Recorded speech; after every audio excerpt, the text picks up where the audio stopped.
We're so close to having a functional chatbot. We started with loading documents, then we split them, then we created a vector store, we talked about different types of retrieval, we've shown that we can answer questions, but we just can't handle follow-up questions. We can't have a real conversation with it. The good news is, we're going to fix that in this lesson. Let's figure out how. We're now going to finish up by creating a question answering chatbot. What this is going to do is it's going to look very similar to before, but we're going to add in this concept of chat history. And this is any previous conversations or messages that you've exchanged with the chain. What that's going to allow it to do is it's going to allow it to take that chat history into context when it's trying to answer the question.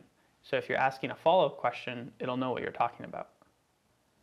An important thing to note here is that all the cool types of retrieval that we talked about up to this point, like self-query or compression or anything like that, you can absolutely use them here. All the components we talked about are very modular and can fit together nicely. We're just adding in this concept of chat history. Let's see what it looks like. First, as always, we're going to load our environment variables. If you have the platform set up, it might also be nice to turn it on from the beginning. There'll be a lot of cool things that we'll want to see what's going on under the hood. We're going to load our vector store that has all the embeddings for all the class materials. We can run through basic similarity search on the vector store. We can initialize the language model that we're going to use as our chatbot. And this is all from before, which is why I'm skimming through it so quickly. We can initialize a prompt template, create a retrieval QA chain, and then pass in a question and get back a result. But now let's do more. Let's add some memory to it. So we're going to be working with conversation buffer memory. And what this does is it's just going to simply keep a buffer of chat messages in history, and it's going to pass those along with the question to the chatbot every time. We're going to specify memory key, chat history. This is just going to line it up with an input variable in the prompt. And then we're going to specify return messages equal true. This is going to return the chat history as a list of messages, as opposed to a single string. This is the simplest type of memory. For a more in-depth look at memory, go back to the first class that I taught with Andrew. We covered it in detail then. Let's now create a new type of chain, the conversational retrieval chain. We pass in the language model, we pass in the retriever, and we pass in memory. The conversational retrieval chain adds a new bit on top of the retrieval QA chain, not just memory. Specifically, what it adds is it adds a step that takes the history and the new question and condenses it into a standalone question to pass to the vector store to look up relevant documents. We'll take a look at this in the UI after we run it and see what effect it has. But for now, let's try it out. We can ask a question, this is without any history, and see the result we get back.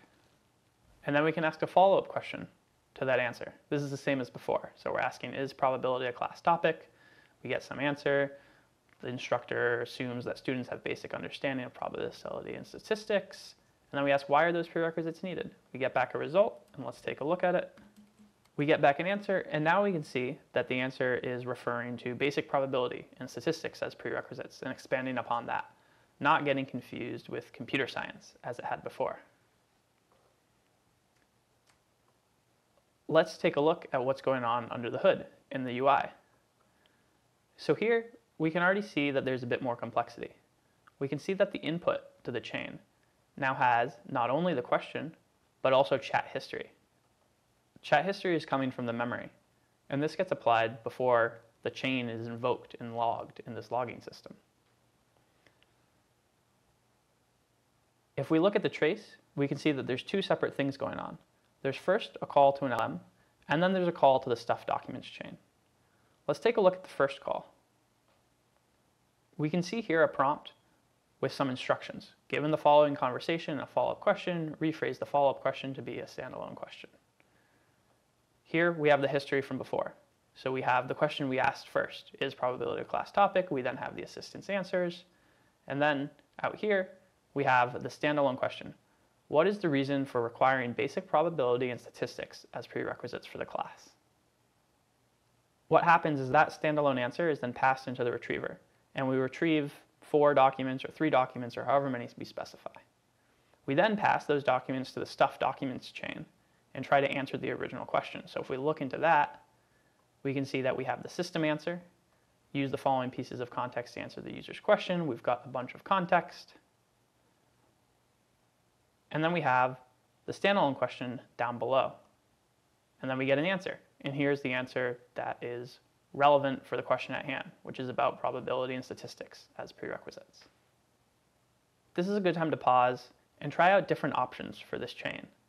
You can pass in different prompt templates, not only for answering the question, but also for rephrasing that into a standalone question. You can try different types of memory. Lots of different options to pull out here. After this, we're going to put it all together in a nice UI. There's going to be a lot of code for creating this UI, but this is the main important bit right here. Specifically, this is a full walkthrough of basically this whole class. So we're going to load a database and retriever chain. We're going to pass in a file. We're going to load it with the PDF loader. We're then going to load it into documents. We're going to split those documents. We're going to create some embeddings and put it in a vector store. We're then going to turn that vector store into a retriever. We're going to use similarity here with some search corgs of k, which we're going to set equal to a parameter that we can pass in. And then we're going to create the conversational retrieval chain. One important thing to note here is that we're not passing in memory. We're going to manage memory externally for the convenience of the GUI below.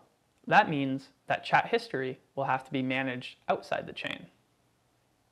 We then have a lot more code here. We're not going to spend too much time on it, but pointing out that here we're passing in chat history into the chain. And again, that's because we don't have memory attached to it. And then here we're extending chat history with the result. We can then put it all together and run this to get a nice UI through which we can interact with our chatbot. Let's ask it a question. Who are the TAs?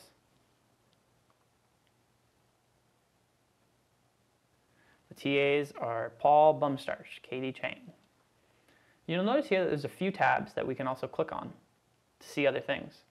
So if we click on the database, we can see the last question we asked of the database, as well as the sources we got back from the lookup there.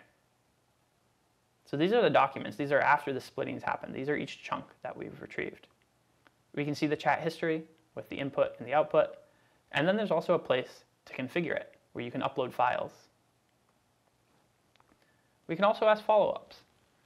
So let's ask, what are their majors? And we get back an answer about the previously mentioned TAs. So we can see that Paul is studying machine learning and computer vision, while Katie is actually a neuroscientist. This is basically the end of the class. So now's a great time to pause, ask it a bunch more questions, upload your own documents here, and enjoy this end-to-end question answering bot complete with an amazing notebook UI. And that brings this class on LangChain, Chat with Your Data, to an end.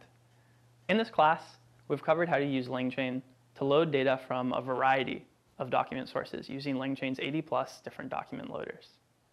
From there, we split the documents into chunks and talk about a lot of the nuances that arrive when doing so. After that, we take those chunks, create embeddings for them, and put them into a vector store, showing how that easily enables semantic search. But we also talk about some of the downsides of semantic search and where it can fail in the certain edge cases that arise. The next thing that we cover is retrieval, maybe my favorite part of the class, where we talk about a lot of new and advanced and really fun retrieval algorithms for overcoming those edge cases. We combine that with LLMs in the next session, where we take those retrieved documents, we take the user question, we pass it to an LLM, and we generate an answer to the original question. But there's still one thing missing, which is the conversational aspect of it. And that's where we finish out the class, by creating a fully functioning end-to-end chatbot over your data. I've really enjoyed teaching this class. I hope you guys have enjoyed taking it. And I want to thank everyone in the open source who has contributed a lot of the things that make this class possible, like all the prompts and a lot of the functionality that you see.